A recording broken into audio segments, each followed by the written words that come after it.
La plupart des dirigeants européens, ils sont démunis face à Trump. Parce qu'ils ont tout lâché. Depuis des décennies, on nous explique que les États-Unis sont notre allié, il faut faire confiance, c'est eux qui nous protègent, donc on leur achète des armes, on se rend totalement dépendant. Donc les Européens, dans leur grande majorité, se sont mis dans une situation de dépendance totale vis-à-vis des États-Unis. Et du coup, maintenant, dès que Trump exige quelque chose, il l'obtient. Je vous rappelle que l'été dernier, quand Trump avait menacé de droits de douane, etc., la représentante de l'Union européenne, mandatée par la plupart des chefs d'État, est allée voir Trump, s'est engagée à promettre 600 milliards d'euros d'investissement aux États-Unis, comme si on n'avait pas besoin d'investissement chez nous, en France et en Europe, alors que notre industrie s'effondre, alors qu'on a besoin de recréer des emplois de qualité, qu'on a besoin de se redonner les moyens de notre indépendance, de recommencer à produire des médicaments chez nous, de recommencer à produire tout ce qui est nécessaire à la transition énergétique, de recommencer à produire les moyens de notre propre défense, etc., etc., etc. 750 milliards également de promesses d'achat de produits énergétiques. Vous avez compris, on achète du gaz de schiste, du pétrole de schiste aux États-Unis, donc nous nous rendons dépendants. Non, le sujet c'est la transition écologique, c'est de se rendre beaucoup moins dépendant du gaz et du pétrole, puis surtout pas de l'acheter à quelqu'un qui du jour au lendemain décidera qu'il ne nous en fournit plus, s'il a décidé qu'il ne nous en fournit plus.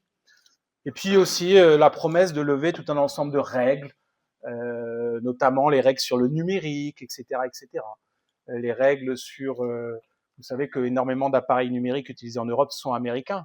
Vous savez que quand vous utilisez un logiciel ou un cloud, si vous utilisez un cloud américain, c'est sous loi américaine. Ils utilisent vos données pour faire tourner des moteurs d'intelligence artificielle. Ils font des milliards avec ça. Vous touchez pas un centime. Votre intimité peut être touchée. Là, la dernière trouvaille, c'est que les États-Unis exigent désormais, pour pouvoir se rendre chez eux, ils exigent pour les visas d'avoir accès aux données biométriques, c'est-à-dire les reconnaissances faciales, les empreintes, etc., etc. J'ai fait une question écrite au gouvernement en disant est-ce qu'on va vraiment accepter ça? Est-ce qu'on veut vraiment accepter que des millions de citoyens français, européens qui voudraient se rendre aux États-Unis se voient fichés par la première puissance militaire du monde dirigée par un homme d'extrême droite? Je pense que non. Alors voilà, il y a eu des années de renoncement. Et en France, nous ne sommes pas n'importe quel pays de ce point de vue-là. Je ne vais pas faire dans la gloriole, etc. Mais nous avons une histoire d'indépendance avec les États-Unis. Tout ça a été attaqué. On a vendu des dizaines d'entreprises stratégiques qui sont parties aux États-Unis. On a vendu même celui qui fabriquait le Doliprane. Après le Covid, après la pandémie, où on s'est aperçu que si on produisait pas chez nous, quand il y avait des graves crises et que tout le monde demande le même médicament au même moment, eh ben on est les derniers servis ou les avant-derniers.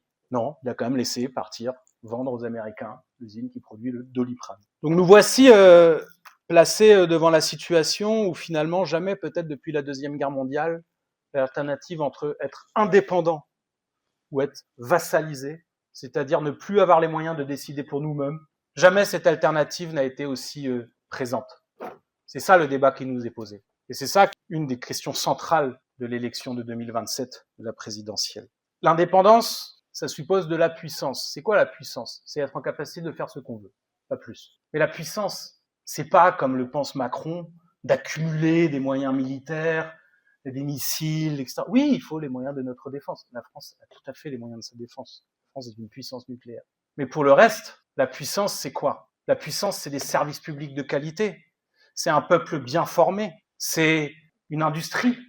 C'est des emplois de qualité. C'est une stratégie de souveraineté alimentaire.